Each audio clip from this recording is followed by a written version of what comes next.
Insider.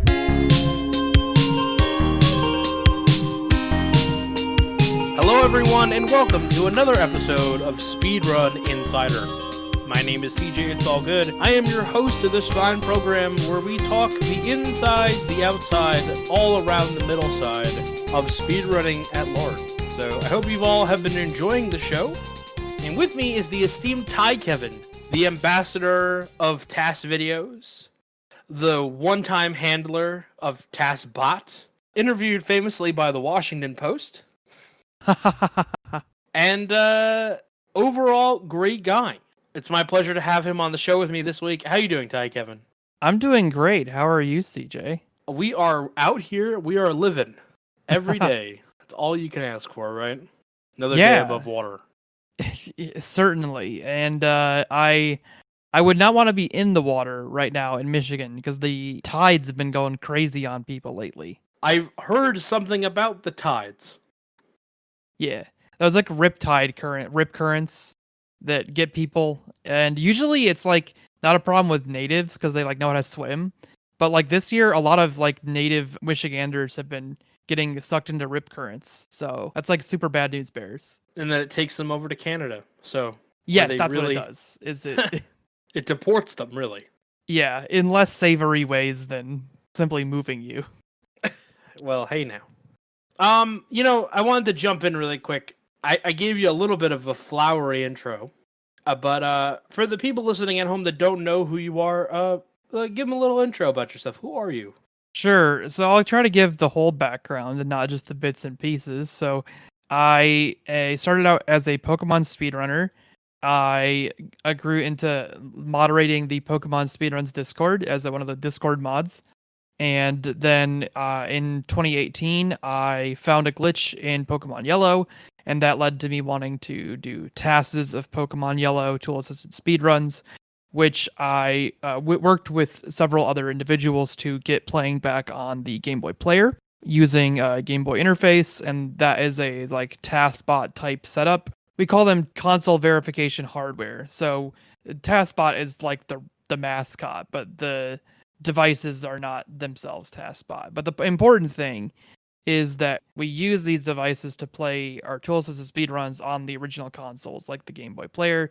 So I got into doing that, and now I am an admin with the TASBot scene, and I also am an ambassador for the TAS Videos site.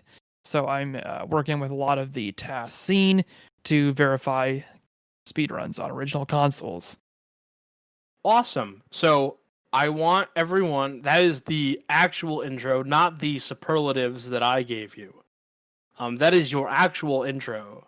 And I couldn't have said it better myself. In fact, I didn't. I did want to, just for the people listening at home that maybe don't know, let's clarify some of these things really quick, just so everyone has a very clear picture. Yeah, we got to get that dictionary reference at the top. Sure. The glossary. The glossary. So a TAS is a tool-assisted speedrun or super play. It really refers to when a computer is playing in a way that a human would not be able to. That's what's called super play. It's like doing things that are superhuman by being able to control a controller via a computer instead of doing it manually with your hands. Mm-hmm. I have always found a very useful analogy to be that a TAS is to video games as a player piano is to music. Yes, exactly. It's not artificial intelligence. It's a player piano. Yeah, there you go. You said TASBot, and I think a lot of people, not unlike myself, know TASBot as the toy. Right. But TASBot is, as I've learned, way more than that. So maybe just a little bit more on what TASBot actually is for the uninformed. Yeah, it's a community in that we have our Discord at discord.tas.bot, and we have our archives on runs.tas.bot, and we have just the main tas.bot site where it links out to all these different places. But then, yeah, what we call TASBot is the toy that holds the verification devices or the verification hardware that we use to actually like send this data to the original consoles. So he's just like having a fun time holding the stuff. He's not actually the device itself. Not to be divisive, but would it be fair to say that TASBot is a glorified shelf? You could say that, though he's certainly cuter than the average shelf. I'm willing to give you that he scores a few points above the mean on the cuteness index. We can agree with that, Yeah. right? He is more cuter than your average shelf, to quote one great Yogi Bear. You also mentioned TAS videos in there, Yes. I believe. And so TAS videos is basically the repository for most, if not all, tasks. Yeah, they're like a curator. So like people do tasks, but like who says that a task is actually good or that a task is like the best that it's ever been done of that game? TAS Videos is a site that does that. It's that they say this is the fastest task of this game. So I want to ask for my own edification, but maybe for people at home too. I've always taken it that it is not perfectly analogous to a website like Speedrun.com, Right, because it's curated, which is a leaderboard. Yeah. This is a curation. Yeah. To that end, there are probably, and there sometimes are. I think I've talked to you about some of them. A task that comes out that's like 4 seconds faster, and maybe the person doesn't know why their task has not been accepted. Am I on the ball, or am I misremembering? I don't think you're too far off the ball. You're talking about like something sits in the queue for a while and it's like a couple seconds faster than the old run, but it might not get accepted immediately. Yeah. That kind of thing happens, and it's often because like the interpretation of the complex like rules, because it's curated, so they have like a really complex system of rules to make sure that you're doing stuff legitimately and that your run is actually faster than the previous one. Because there's all sorts of nuances with emulators that can make a run look faster but not actually be faster than the previous run. And so they kind of like pick through all that, and it takes a while to like make sure everything's above board and on the up and up, and then they'll either accept the run or sometimes they accept something called their vault if it's technically the fastest, but it's not entertaining enough to give it like their top moons tier or the stars tier. Stars tier is for like only like cream of the crop. Like this is what we would want to show somebody to explain to them what a task is type runs. Mm-hmm. So it's more akin to early SDA, yeah, in its curation. Yeah, it's like SDA, but the standards are actually reasonable. You know, like right. Fair enough. Yeah. Yeah, we want high definition. We don't want have high definition footage, but you have to send us your run on a VHS tape. And it's much more about preservation. So like in speedrun.com, it's less about preservation and more about like an active, like living representation of the community and what the community is speedrunning. But TAS Video is very much about like, this is an archive of the fastest way to do this game. Exactly. All right. I think we got a lot of the glossary terms out of the way, right? I don't think I missed any. I don't think so. We might want to just mention that the main handler of Taskbot, the main man, is DWango AC, and the man who houses the shelf. Yes, and he's he really got like the whole scene kicked off to be doing these console verifications. There were other people doing it around the same time as him, but he kind of like spearheaded the effort to make it like a hobby that people can get into. Is he one of the founding fathers of TAS? Is that? Oh no, he is not that far back. Like, because TAS has been going back to like the early 2000s. He may have been aware of those runs at the time, but I don't think he was in the scene. This is true. I should remember, as I am one half of Speed Docs. I should remember how far back TASing goes. If I remember the year, it's 2006 when the first. It's the early 2000s. There was a TAS by I think a guy named Morimoto, and it was a TAS of SMB3 that was just like the craziest. People didn't understand how it could have even been made because, you know, like back then, emulators were barely even good enough to play games, let alone play them at like frame by frame speeds. So I guess really quick, I know we got off of DWango. I want to come back to DWango, but while we're on this topic of like the first task or one of the first tasks, what are some of the big changes from that first one in 2006 to where we are now? Like, what are the key changes? What are the landmark moments that have kind of changed the scene since then? Well, the biggest ones are really like the founding of sites like TAS videos, growing out of earlier communities that were like entirely IRC based. So they actually like had a repository to store the runs they were making. The creation of BizHawk, which is the TASing emulator. It's like a kind of like RetroArch, but for people trying to do really, really accurate speed runs. So it can play games frame by frame, even when RetroArch can't. But yeah, it's like a TASing equivalent of RetroArch is what BizHawk is. So there was the creation of TAS videos, the creation of BizHawk, and I'm sure there are other like defining eras of the TASing scene, but I'm not like too much familiar with that since I'm relatively new to the scene myself. With the scene going back to like the early 2000s, I've only been around in it for 2 years. See, TiKevin, you're not supposed to sell yourself this short. You're my TAS expert, you see. That's true. I don't know other TAS. I know one other TAS person. Two, actually. I actually know a couple. What am I talking about? But I don't know that they know it as well as you. You're the calculator, my friend. I mean, come on. That's true. That's true. Of the many names that you have in your very complicated naming convention, the calculator and Vinny are my favorite ones. Okay. So I found it's 2003 was the Morimoto TAS. Oh, and wow. 2014 was when TASBot came onto the scene. 11 years. That's crazy. That's a huge gap. So you had mentioned before that you started by speedrunning Pokemon, right? And that you had discovered a glitch in Pokemon Yellow. It kind of started you on the road that you're on now. Yep. What was that glitch? It was called fast options, or at least it's called that now.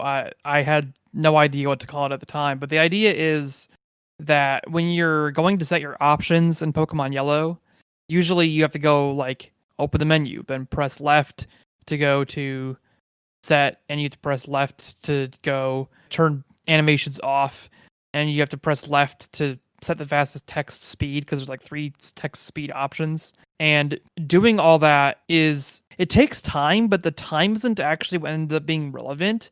What ended up being relevant is that you can do it, and you can do it as a human by buffering it in certain games. So buffering meaning like you press the inputs and then they automatically happen when it gets to the frame when it can process inputs. So you have like a huge window to press the left button and the A button, and all the options get set at the same time in games like Gold, Silver, and Crystal. But the reason that it affects them is that they have the same code for the options menu that Pokemon Yellow does. So I found that in Yellow, and it ended up being useful for Gold, Silver, and Crystal. So I don't know. You have spent an ungodly amount of time in Pokemon. Yes. For as long as I've known you, I swear it's not too long. Like if you watch a TiKevin stream, and you've streamed other things in the time that I've known you, old school RuneScape, Pokemon Snap, but you definitely come back to Pokemon Yellow. It is your familiar haunt. It's home base. What are some of the other things that you found over the years? Yep, you mentioned or improved upon. You mentioned old school RuneScape, but that not really improved upon that at all. That's just a hobby. I'll talk a little bit about that if you want, but I have definitely improved upon Pokemon Blue TASing and Pokemon Red it's really more of a Gen 1 and scene in general that I've been trying to improve the TASes of, because there was never really a good TAS of the English game in Glitchless. It was done in the Japanese release a long time ago, and it hasn't had a chance for anybody to port that to the English version until recently. Nobody ever wanted to in case the rules changed. And it got recently to a point where the rules are pretty solidified, so I did it. I ended up doing a TAS of the current glitchless rule set, where we have instant text and the Poké Doll and all that. And that was a really fun one, because I did 2 passes at it and got it down to 1 hour, 29 minutes, and 35 seconds. Wow. Yeah. So how far off of that is it from the human world? The record? human world record is a low 145, so it's about 16 minutes faster than the human world record.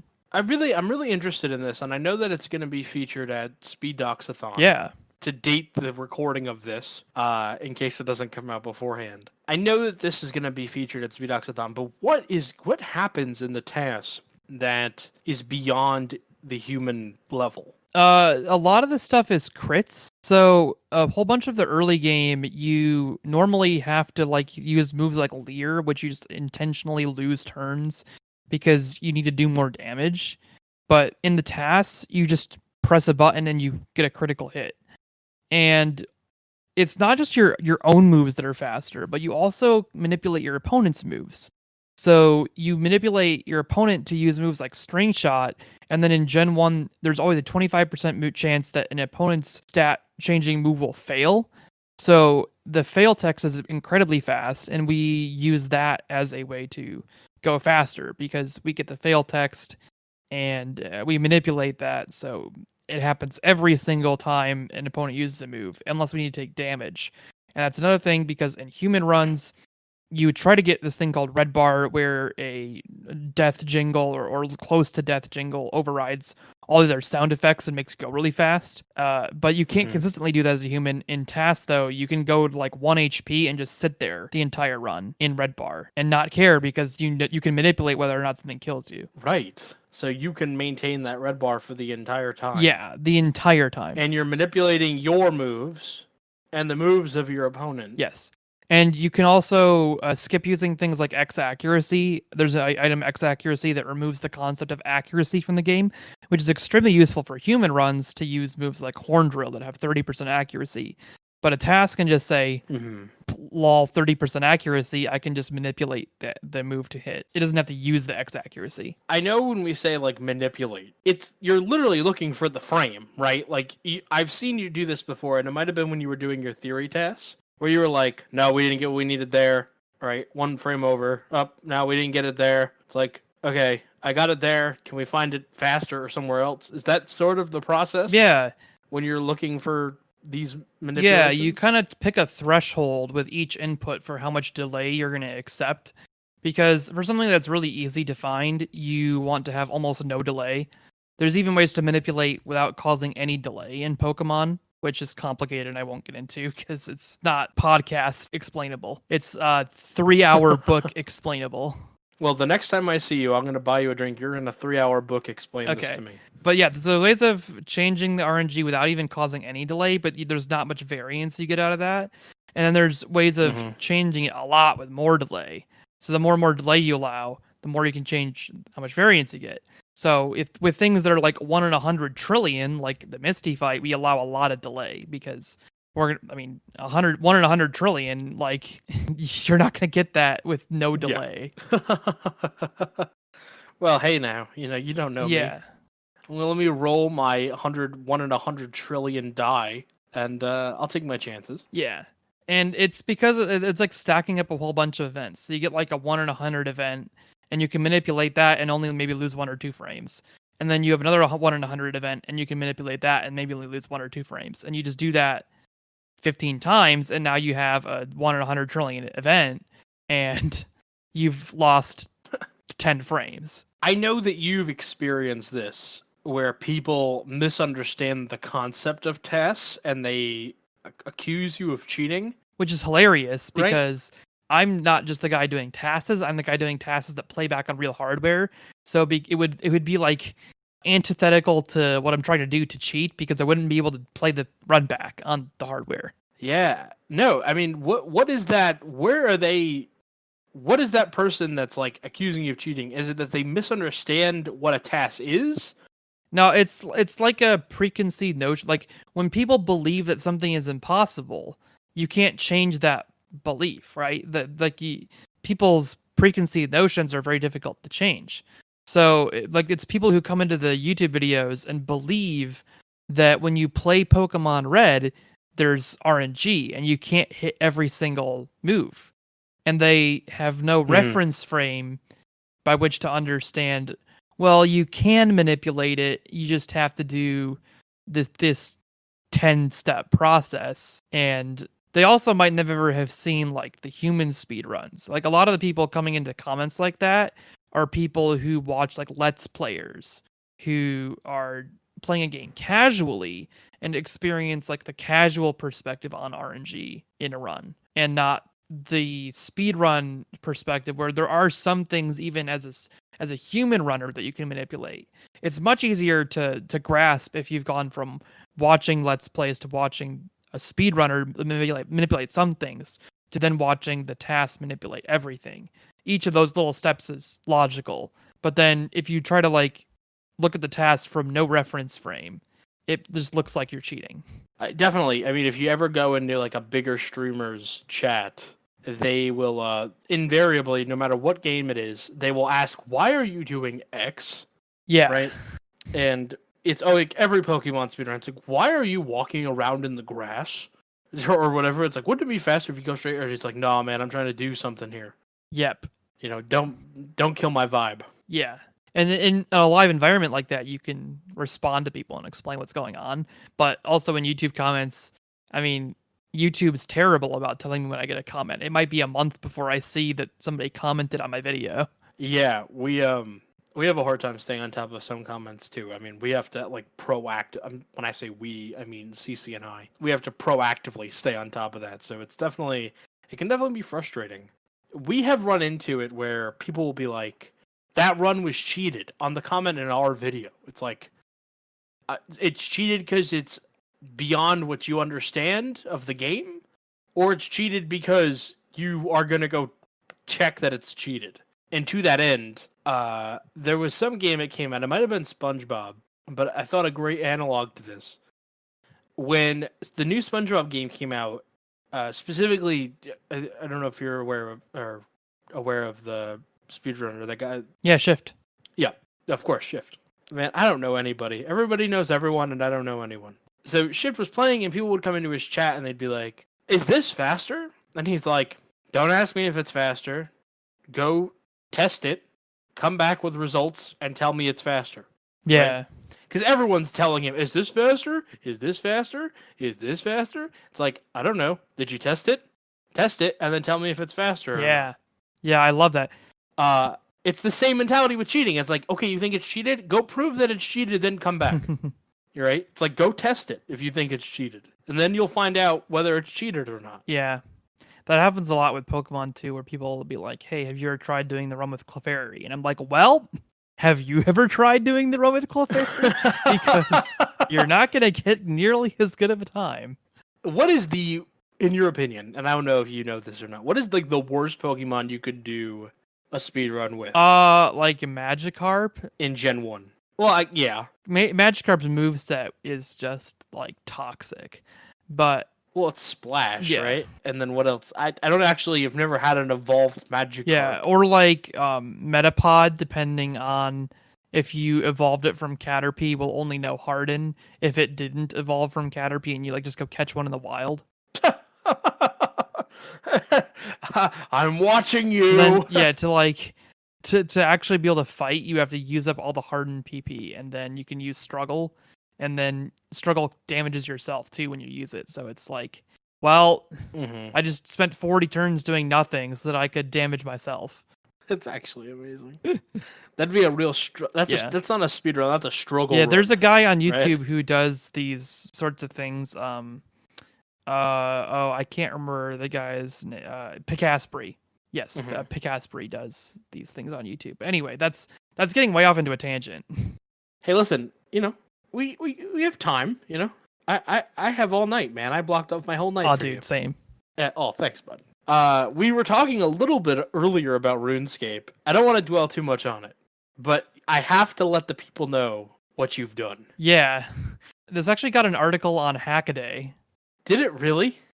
What this man has done is he has found a way, and I'm going to let you explain it, but this man has found a way to play old school RuneScape using a Game Boy SP. Yes. The concept is really expandable to any mouse and keyboard setup, but it was just something I thought of one day. I was doing a video on how to use a Game Boy Advance SP for emulator practice. Because people love to do emulator practice instead of practicing on console because you can use save states and just like go back and practice the same little section over and over and over again. It's really great. But then you used to have to do that with different controllers than you used on console. On console, you almost always use a SP because the actual like SP console has amazing buttons for speedrunning. They're like really good response. And there's like no input lag doing all the controller interface to the GameCube. And so what people did was they wanted to attach the Game Boy Advance to a computer to be able to play the emulator. And I showed people how to do that using what it is. It's the Wii U's USB to GameCube adapter. You plug that into a computer and you use a custom driver to make it act as a PC adapter instead of a Wii U adapter. And then at that point you have a way of playing GameCube controllers on a PC. And then the Game Boy Advance, when it's doing its thing for like the Game Boy player, is just acting like a GameCube controller. So Extremes wrote some code that lets you unplug the Game Boy Advance and plug it into the adapter, and it'll still act like a GameCube controller after being unplugged and plugged into the other adapter.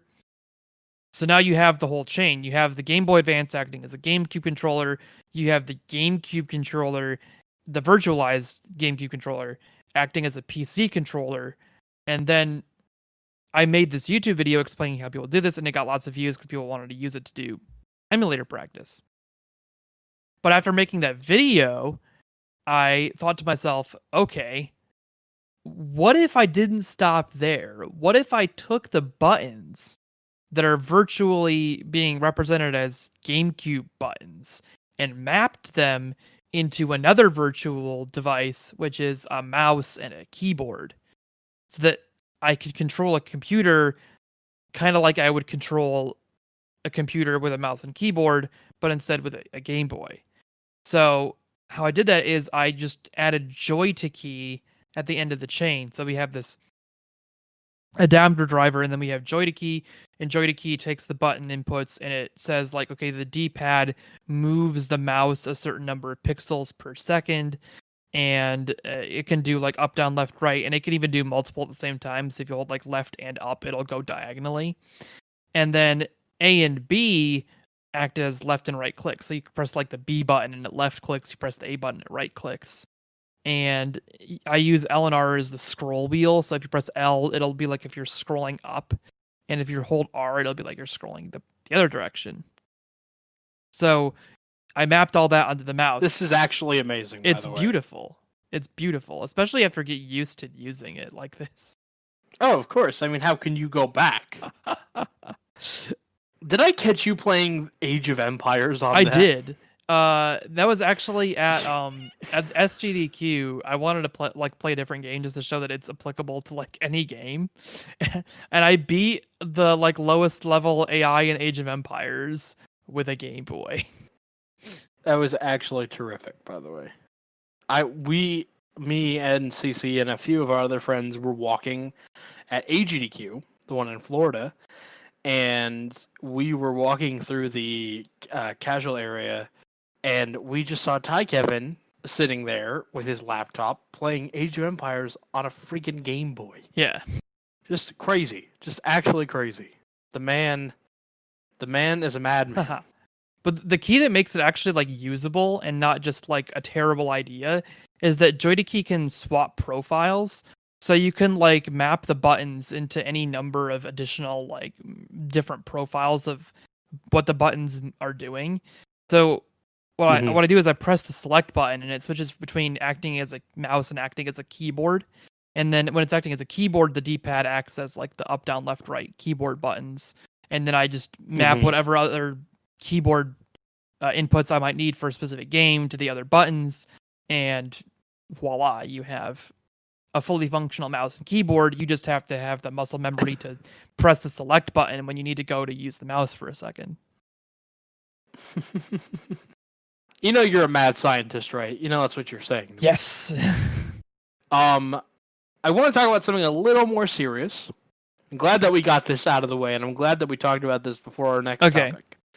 One of the things you said at the top of the show was that you are a moderator in the Pokemon Speedrun Discord. That is PSR, right? And among the, as you also said, the tides in Michigan, along with the tides of speedrunning, there's been a lot of allegations of abuse from victims, specifically geared or focused towards other speedrunners, right? Yeah. We kind of seen this unprecedented level of support and kind of crazy everything, right? And I kind of wanted to get what your thoughts and opinions were about the situation. Not any one particular person, because as I understand it, there were a bunch of communities had a few. I'm not trying to name any specific names, but you know, I want to get what was that experience like when it happened? You know, what is it like to be at the epicenter of for lack of a better word, a dumpster fire? Yeah. And then how do you moderate that? Yeah. And what did you go through during that time? My dad likes to call it throwing trash on the lawn, what people do in this scenario. Really funny. Yeah. It's like there's something going wrong outside, right? People being dumb. And instead of like trying to tell people, hey, stop being dumb, you just start throwing all your trash on the lawn instead of trying to fix the issue. I love the imagery. But so like from the perspective of a moderator, my first priority is like making sure people are safe in the Discord. So if I see anything that's going on that makes me think like, okay, what these people are doing could make somebody feel either feel unsafe or actually be like unsafe, because there are definitely ways that you can not be safe on the internet. Like, this isn't like elementary school. Everybody's your friend, you know. Right. I mean, people have malicious intent. Yeah, that's how we got here. Yeah, you want to assume everybody is not malicious, but you also don't want to like do nothing if somebody is being malicious. So like my thing as a Discord moderator for PSR is I'm watching to see if anything is going on that is like potentially harmful or that makes somebody feel bad, and try to patch up any sort of like discontent going around the community. Anyway, and then like in the scenario that happened a couple of weeks ago, the main thing was that like it was really something that was happening outside of just like individual communities too. Like it happened like across the whole speedrunning community. So as things were coming out, a lot of people started joining the Pokemon Speedruns Discord just to talk about it with other speedrunners, which I don't mind them doing that because we're part of the speedrunning community.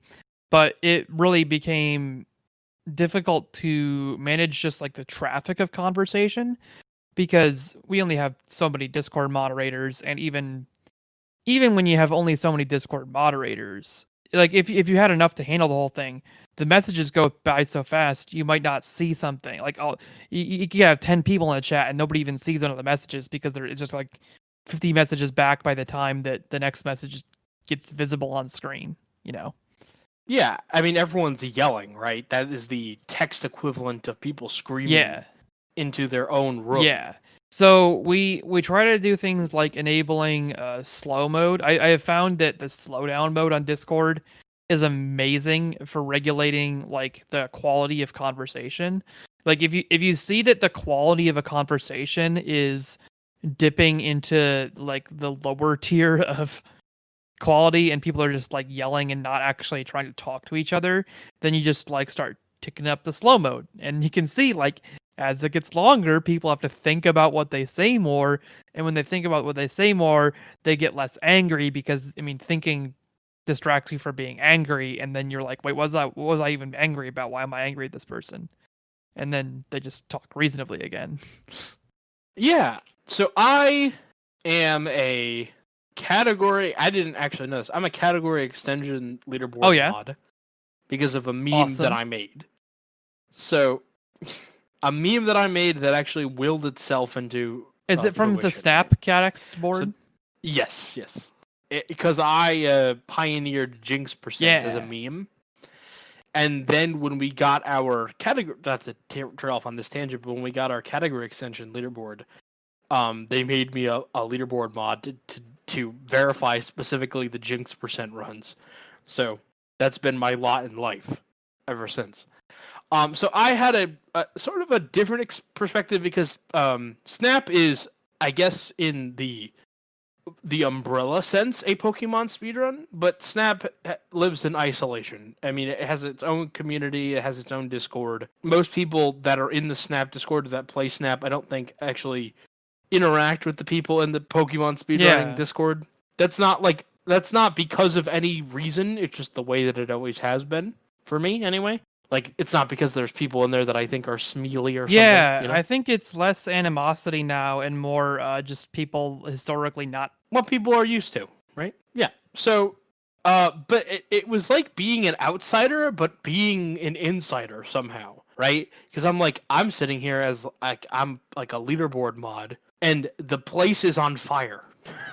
And it was interesting to see it go into slow mode and watch. You're spot on. It was watching the conversation improve. I was in a few Discords that were going through this issue at different times for different reasons because of different people.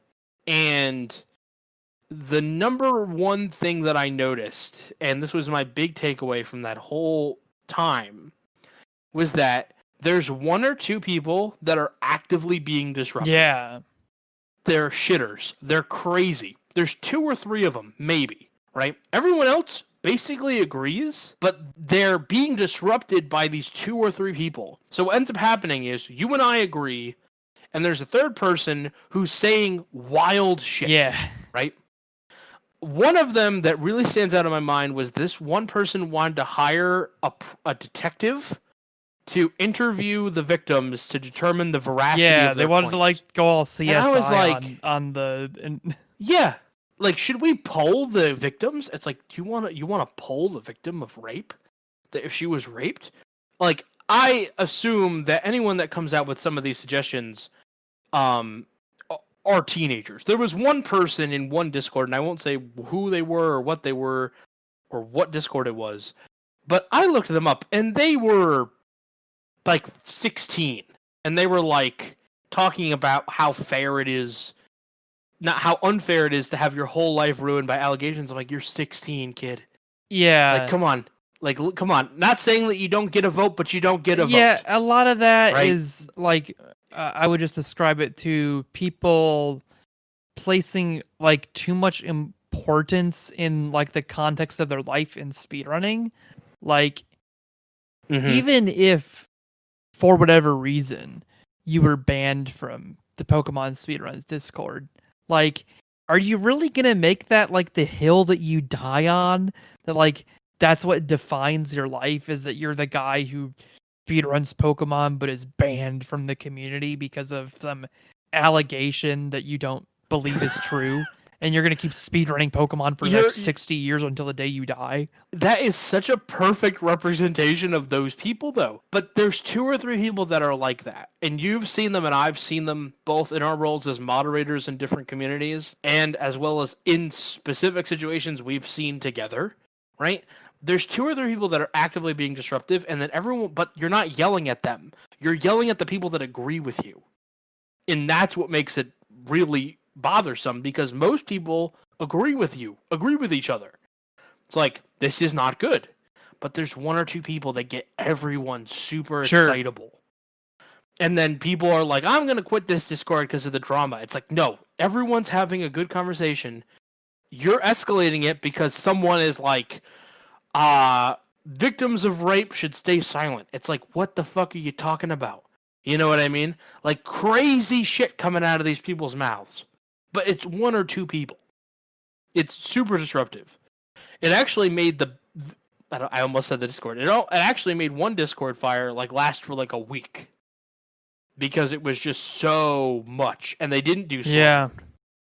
which I think actually in hindsight would have really helped the situation. But and then what is your? I guess we talked about your experience of it, right, and how you handled the situation. If you could go back in time and do something differently, what would you try and do differently, if anything? I mean, like one thing that I would want to do, it's hard to say like exactly that I would want to do this exact thing a certain way. But I mean, to me, like I really like being transparent about everything that's going on. And I feel like a lot of people in these sorts of situations start to just like talk among their friends in like private PMs and get too deep into like I'm not going to share my opinion publicly on what's going on. I feel like I should have from an earlier point like talked publicly on Twitter to other people and in the Discord about what was being seen, because I think that part of that like blow up of so many people commenting in a short span of time, so many people being angry about what was going on, was because it like this issue had been left to rot for so long. Like it had always been like an unanswered question in the speedrunning scene of like, what do you do if somebody does something really unsavory and their name is on your leaderboard? And nobody Right. wanted to solve it until it became a problem. So I think that like by not talking about it for so long, that it kind of like made it worse when it did need to be addressed. Yeah. I mean, for me and CC, our perspective, I mean, we're dealing with history at this point, right? And a lot of people were talking about the integrity of the leaderboard. And if we don't do this or we don't do that, then the victim is the leaderboard. And my position has been that you can separate the leaderboard and history. That the leaderboard is a representation of what your community is right now and what it'll be in the future, and that the history is what your community was. And it's actually not fair to ignore, hey, the best person to ever play our game was a pedophile. That's not a situation that depicts any one person.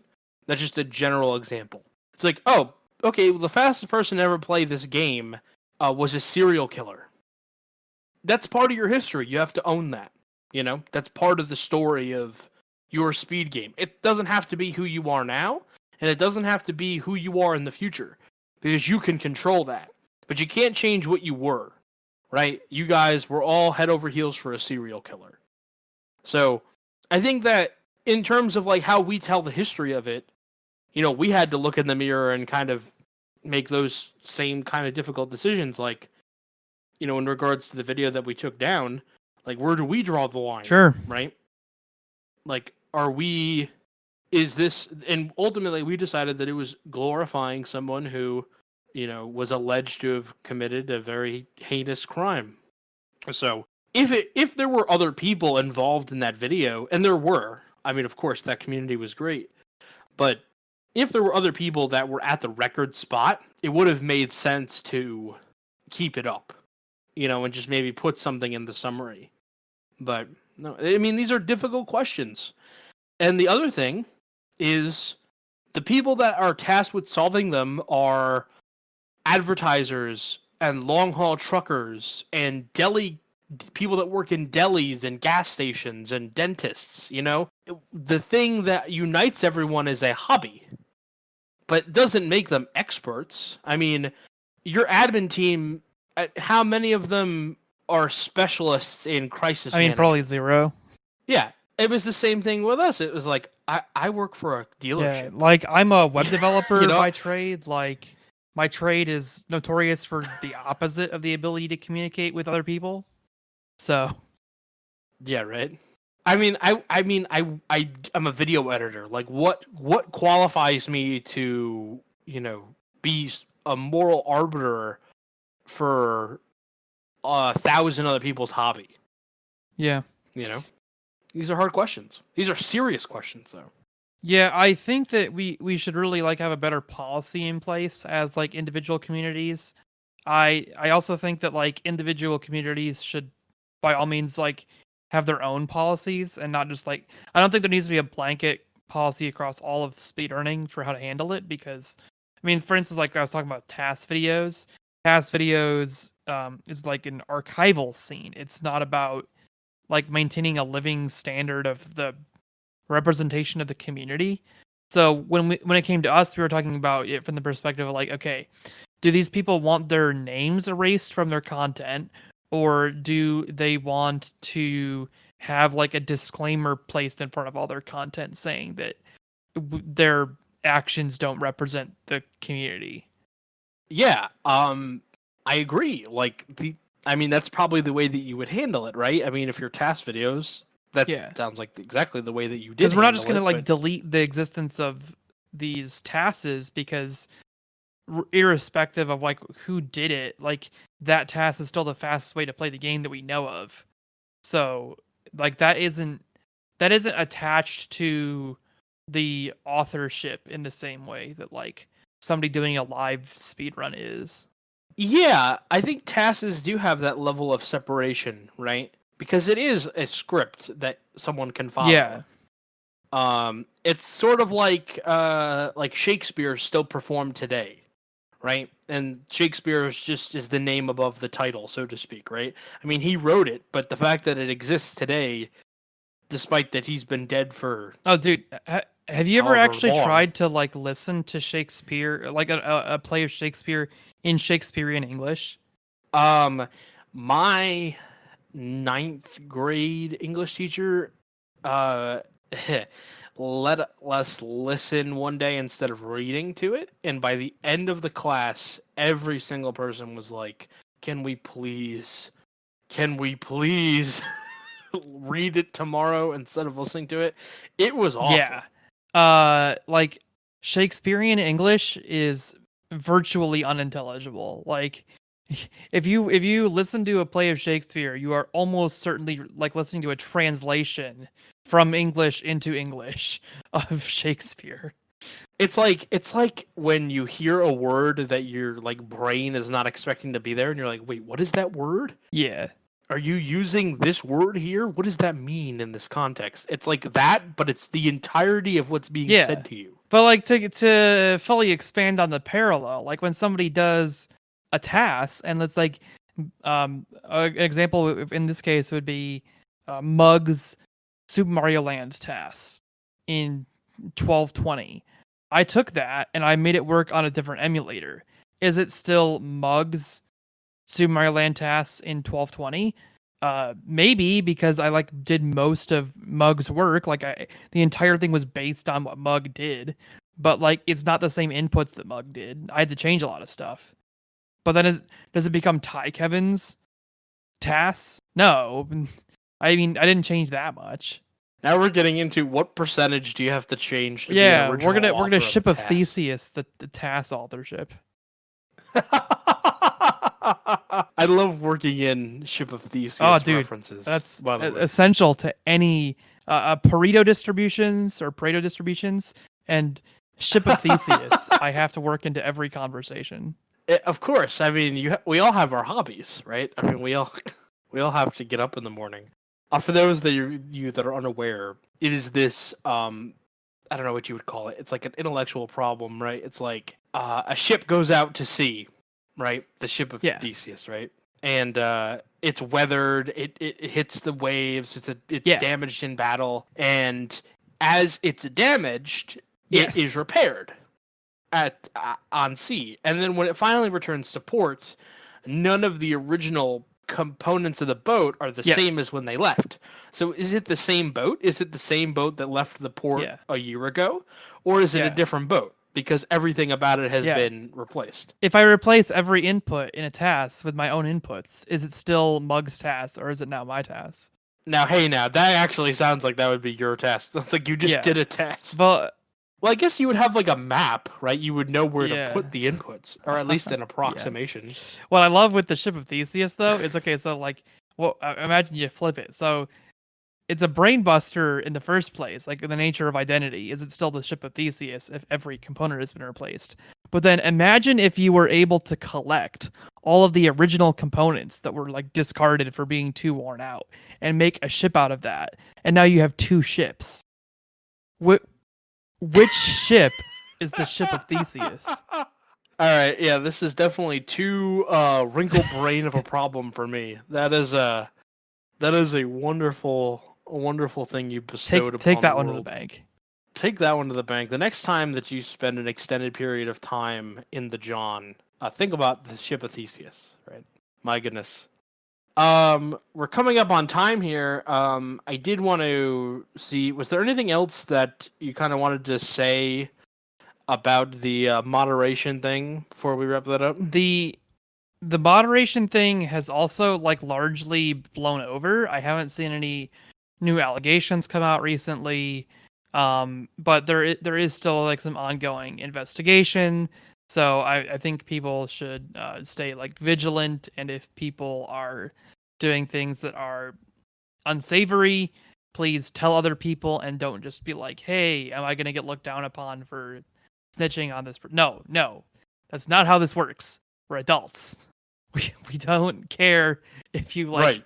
tell on somebody for being a pedophile. In fact, we actually do care. We would appreciate you if you tell us that. Yeah, people definitely want to reduce themselves to the smallest common denominator. Me and Adam talked about this on an earlier episode, but it's the idea that like people love tribalism, right? They love it in their sports, they love it in their office, they love it everywhere. And they love it in their hobbies. They want to reduce themselves to the smallest common denominator. And part of that is that you feel everything is way more cliquey and you make decisions you wouldn't otherwise make because you're like, oh, well, this is someone in my tribe, right? So it's like if you ask someone, if you like really push someone to be like, hey, is pedophilia wrong? Like, I swear to God, 99.99%, I hope, of people would say, yeah, it's totally wrong. Yeah. Right? But then it's like, oh, you know a pedophile. Yeah, but like, that's different. It's like, why? Yeah. You know? It's like, if you see something, say something. If you know something, yeah, what are you doing? Say something. And I really know, and I think that it gets lost, that it's not easy to come forward with any allegation. Yeah. And if you think that it is, if you really honestly think, not you specifically, the royal you, if the people out there really think like, oh, it's so easy just to damage someone's reputation, they don't have to provide any proof. I mean, these people received more harassment after their allegations than they did before ever saying anything. So if they wanted the situation to go away, which, I mean, they did, but they had to say something, this is the situation they were in. And they received more hate and they received more just fucking backlash, to be quite frank. And so that's what was so frustrating, is it's like people couldn't see. It's like, well, yeah, we hate rapists except when it's my favorite streamer. I always, or except when it's my friend. Yeah. It's like, what you the can fuck always is wrong tell with those you? people in Twitter comments though, because it's like it's the first person to respond, and they didn't even read the tweet that they were responding to. They immediately went into saying that there's no way this person could have done something like that. They talk about it vaguely because they didn't actually read the tweet with the accusations. They just immediately went to defending them. But another thing I wanted to mention in that context is like, okay, so like some people are up in arms about like, oh, but what if I just have like this shitty political opinion, and then are you going to ban me for your opinion? No, like there's a really, really wide difference between like, let's have an abstract conversation about like whether or not this concept is either something that's worth talking about, or if it's worth talking about, then like what is your belief about it? Like there's a difference between like having an abstract belief and then like literally going and harassing people. And people for some reason like see people getting banned for harassing people and then assume that they're going to get banned for having like these abstract discussions. And I've never seen anything like that. I've never seen anything to indicate that people get banned for like just talking about an issue abstractly. Yeah, people I always say that people want to ride the bus. You know, there was that thing, and I'll say this person's name because they're basically excommunicado at this point. But Goose, right? And our White Goose had his whole moment of everyone found out he was a white supremacist, right? And then I remember for weeks after, people that were right wing were like, "Oh, are you gonna block me too because I have right wing views?" It's like, no, that's not right wing. There's genocide is not. There's right-wing. a raft of difference between like, let's hypothetically talk about like the state of economic policy in America, and like talking about the final solution, or whatever else like you might reference, being like, it's just some of the abhorrent shit that was in that Imgur album, and I'm sure they didn't read it, is not the same thing as talking about trickle-down economics, right? Like, it's just not the same thing. The same way that talking about, like, the stimulus package is not the same thing as ethnic cleansing. It's just two different things, but people want to ride the bus. They're like, well, he agreed with me on this one thing, and he got banned for that. It's like, no, he didn't get banned for saying that a flat tax would favor the wealthy, or it wouldn't favor the wealthy. He got banned because he had drawings of people at the end of a noose, right? Like, that's why he got banned. Yeah. Because he had marked federal buildings with push pins. That's Is there any funny people that have been banned? Is there any funny stories you have to kind of lighten the mood? There was a time a guy, people kept like referring him to my guides in the Pokemon Speedrunning Discord and telling them like, dude, you have to read TiKevin's guide. If you read TiKevin's guide on how to play Pokemon Yellow, you'll do well in the speedrun. And then like he kept saying, no, I'm just gonna try to figure out how to do it myself. And like one day finally somebody like snapped on him and was like, dude, listen to us, stop being dumb, and like just read TiKevin's freaking guides. Because you're being too stubborn and we can't help you if you're not gonna actually read the guide. And then the man wants to use Clefairy. Yeah, that kind of thing. But his response to that last like snap from the guy was, I don't want to read TiKevin's guide because he looks like a pedophile. Oh my god. So he got banned. Well, listen, you're laughing. I would not be laughing.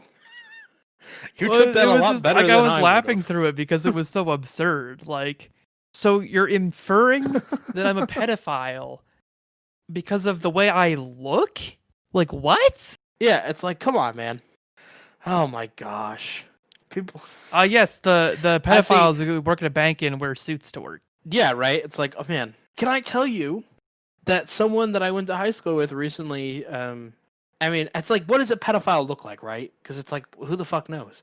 I went to high school someone who just got arrested the other day for like 13 counts of sexual abuse of a minor, and I'm like, that guy. Dude, that guy it's not was the something pedophile? You can just like get from a look of someone. Like, that's not how this works. That's not how that works. Yeah, that's not how any of this works. It's not. Yeah, exactly. It's not like he had the pedophile sign on. Well, hey, listen, we're gonna wrap up here, but I wanted to really thank you for taking the time to be on the show. You're welcome back anytime. It's an absolute pleasure. Interviewing TiKevin is honestly just a day off. Right, it's honestly just the really fun. I want to plug some of your stuff. Yes. Where can the people find you to watch your videos, hear you talk? Where can they like the calculator, Kevin83. That is the handle. It is at twitch.tv/TiKevin83. It's at YouTube, TiKevin83 Speedruns. You'll find my channel. Twitter, TiKevin83 is my handle there. I have a Discord, which you can find from my about page on my Twitch. And you can find discord.tas.bot to go do TASBot stuff. You can go find the Discord for TAS videos from their website, tasvideos.org. And really, if you want to get in contact with me any other way, It should be really easy because my name is plastered all over the internet. Well, there you go. All of the links, if you're listening to this lovely podcast on YouTube, will be in the description And I want to below. plug quickly too. If you're a fan of the YouTube content, my YouTube is on fire right now. I just redid my playlist of 4K and 8K now YouTube videos of Pokemon and other Game Boy console verifications. So you can watch, if you have the right equipment, a speed run of Super Mario Bros. 4 or Super Mario Advance 4, Super Mario Bros. 3 in 8K. Wow. Well, that is, if you have an 8K monitor, what are you doing? Go. Apparently, watching TiKevin. Isn't the aspect ratio for the Game Boy Advance 10 by 11? The original is 9:10, like the Game Boy Color, and then the Game Boy Advance is like 3:2, which is close enough to 16:9 that you can work with it.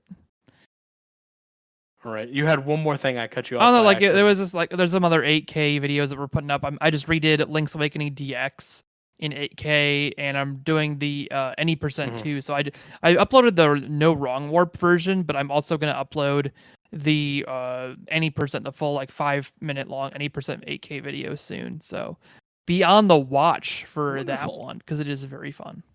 Be on the watch. Personally, some of my favorite Twitch content is watching TiKevin verify TASes on actual hardware. Really interesting stuff.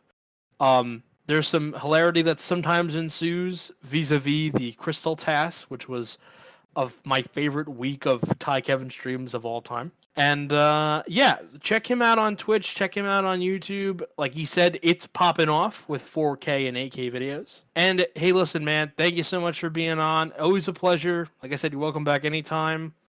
And that is it for this week on Speedrun Insider. We'll catch you next time.